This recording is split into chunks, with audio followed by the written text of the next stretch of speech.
credit rating from the global agencies such as Fitch, Moody's, S&P. I think if we get there, this will undoubtedly help in reducing the cost of capital and enable countries to access large pools of global capital. Now, some countries in Africa are already making very good progress in this space, but we have to acknowledge that this is a medium to long-term goal because it takes time to get to the investment grade status. In the meantime, what do?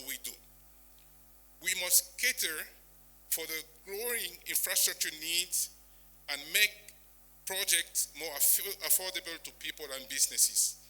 I see a number of levers that we can use to attract capital successfully and reduce its cost, some of which we at Africa 50, we are already working on these levers. Allow me to focus on infrastructure, which is the mandate of Africa 50, and it is also a space that requires a massive amount of investment. First, we need to increase the amount of blended finance and concessional money available to fund infrastructure projects in Africa.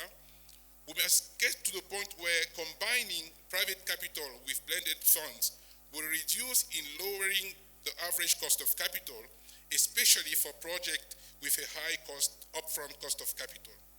In this context, we cannot emphasize enough the critical importance of reaching the $100 billion that was pledged by to developing countries by the global north.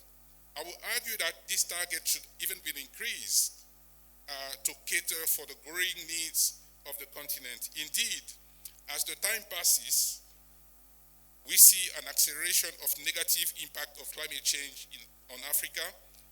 So assuming that the $100 billion target is reached or even exceeded, which I hope, more effort should be focused on creating initiatives that will help channel that money effectively to climate adaptation and mitigation infrastructure projects. One of those examples is ASIA, the Alliance for Green Infrastructure in Africa, that will launch at the COP27 together with the African Union Commission, the Africa Development Bank, and Africa 50.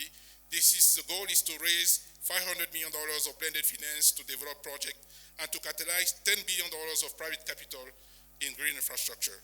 So we would continue to push for Asia because this is the kind of initiative, bold initiative that we need to do to drive international capital into Africa. Second lever, risk mitigation. I think I would like to highlight that because, of course, there are already a number of risk mitigation instruments which are used today, delivered by MIGA, the World Bank, the African Development Bank, partial risk guarantees, etc. This instrument enable to cover some of the risk, thereby reducing the cost of capital because the investor will require lower cost of capital. But what we need to do is to use those instruments a bit more. Today, we are not using enough of this instrument, and we have to make them more user-friendly.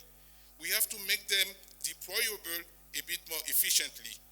And very important, some of the macro risk that actually the private sector is uncomfortable with, namely foreign exchange risk. We need to come up with new instruments to address the foreign exchange rate.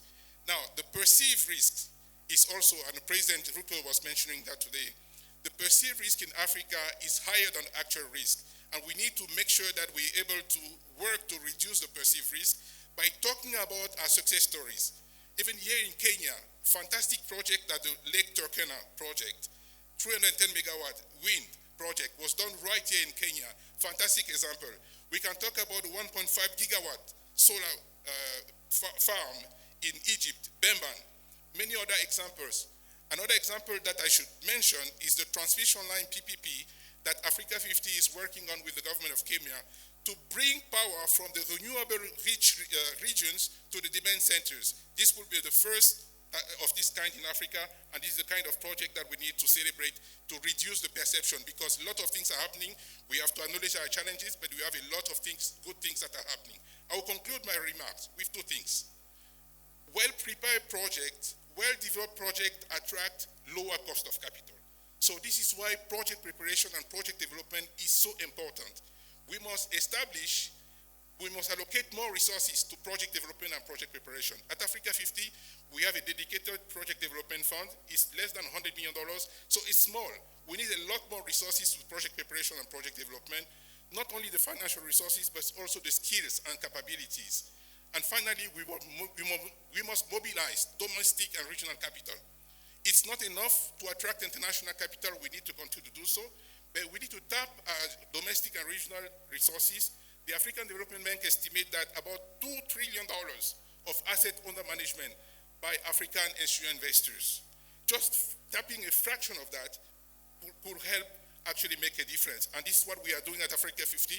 Recently, about a month ago, we managed to gather 17 African institutional investors to back our Africa 50 Infrastructure Acceleration Fund, a $500 million fund. 17 African institutional investors came together to do this. It's a beginning. We'll do more, but we need to do this. Finally, speed.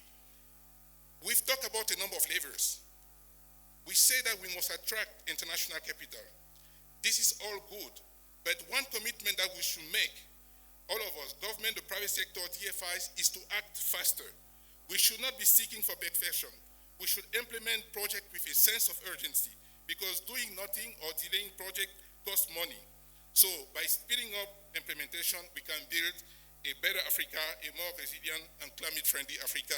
We thank you.